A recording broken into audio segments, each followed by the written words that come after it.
Engineer Ishraq হোসেনকে mayor হিসেবে শপথ পড়ানোর দাবিতে আজ দ্বিতীয় দিনের মতো ঢাকা দক্ষিণ সিটি কর্পোরেশনবাসীর ব্যানারে নগর ভবনে অবস্থান কর্মসূচি পালিত হচ্ছে। ঘোষণা দেওয়া হয়েছে, যতক্ষণ পর্যন্ত ইশরাক হোসেন মেয়র পদে আসীন না হবে ততক্ষণ পর্যন্তই তাদের অবস্থান কর্মসূচি পালন করবে ঢাকাবাসী।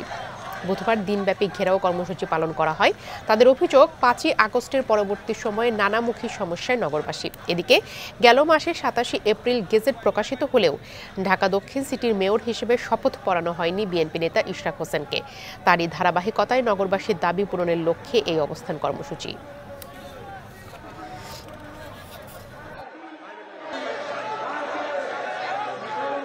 ইঞ্জিনিয়ার ইশরাক হোসেনকে ঢাকা সিটি দক্ষিণ সিটি কর্পোরেশনের মেয়র হিসেবে শপথ গ্রহণ করার জন্য, দায়িত্ব দেওয়ার জন্য আমরা অনুরোধ করছি। যদি আজকের ভিতর শপথ না করানো হয় তাহলে আমরা ঢাকাবাসী, এই ঢাকাবাসী জনগণ ইঞ্জিনিয়ার ইশরাককে আমরা শপথ অনুষ্ঠান করাবো। এখন এটারে ডিক্লারেশন দিয়ে দিচ্ছে যে ইশরাক হোসেন বৈধ মেয়র, তার দায়িত্ব বুঝাই দেওয়া উচিত, তাকে শপথ করতে দেওয়া উচিত।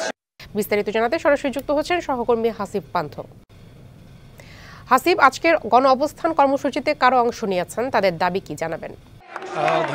নিয়মিত অবস্থান করছি ঢাকা দক্ষিণ সিটি কর্পোরেশন ভেতরে, যেখানে আসলে প্রথম অবস্থায় গতকালকে কিন্তু তারা জানিয়ে দিয়েছিল যে আজকে তারা এখানে গণ অবস্থান করবে সকাল ৯টা থেকে। তার পরবর্তীতে কিন্তু আজ ঠিকই তারা এসেছে এবং ঢাকা দক্ষিণ সিটি কর্পোরেশনের আওতাভুক্ত যে সকল বাসিন্দারা রয়েছে এরা প্রত্যেকেই কিন্তু আসলে প্রত্যেকটি ওয়ার্ডের যারা ছিলেন তারা সকলে এসেছেন। এলএমই সার্টিফাইড বিশ্বসেরা কপারে তৈরি ওয়ালটন কেবলস, যা আপনার স্থাপনাকে রাখবে সব সময় নিরাপদ।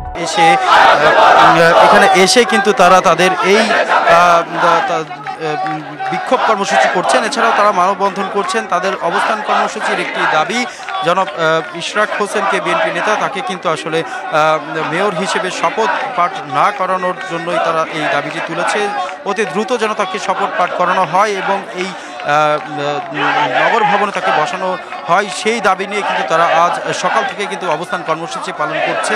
এছাড়া আমি আরেকটি বিষয় জানিয়ে দিই যে এখানে নগরবাসীর পাশাপাশি রাজনৈতিক দল বিএনপির অন্যতম যে সংগঠনগুলো যে সকল রয়েছে সেই সকল সংগঠনগুলোই কিন্তু আসলে এখানে সহাবস্থান জানিয়েছে এবং জানিয়ে কিন্তু তারা এখানে অবস্থান কর্মসূচি পালন করছে এবং তারা আমরা কথা বলেছিলাম এবং তারা এমনটি জানিয়েছে যে তারা এই দ্রুত তাদের দাবি না মানা হলে কিন্তু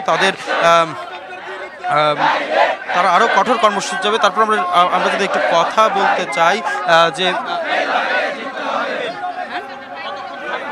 এখানে যতক্ষণ এই প্রোগ্রামটা থাকবে আমরা ততক্ষণই থাকবো। আমরা চাই যে ইশরাকের শপথ তাকে ভাইয়াকে দাও। কথা বলছিলাম তাদের সাথে, আসলে তাদের একটাই দাবি যে আসলে তারা ইঞ্জিনিয়ার ইশরাককে তাদের ঢাকা দক্ষিণ সিটি কর্পোরেশনের মেয়র হিসেবে দেখতে চায় এবং যতক্ষণ পর্যন্ত না তিনি মেয়র পদে বসবেন ততক্ষণ পর্যন্ত তাদের এই গণ অবস্থান কর্মসূচি চলবে এবং পরবর্তীতে তারা আরও কঠোর কর্মসূচিতে দিবে বলে জানিয়েছেন। সর্বশেষ এই তথ্য ছিল। হাসিব, ধন্যবাদ আপনাকে।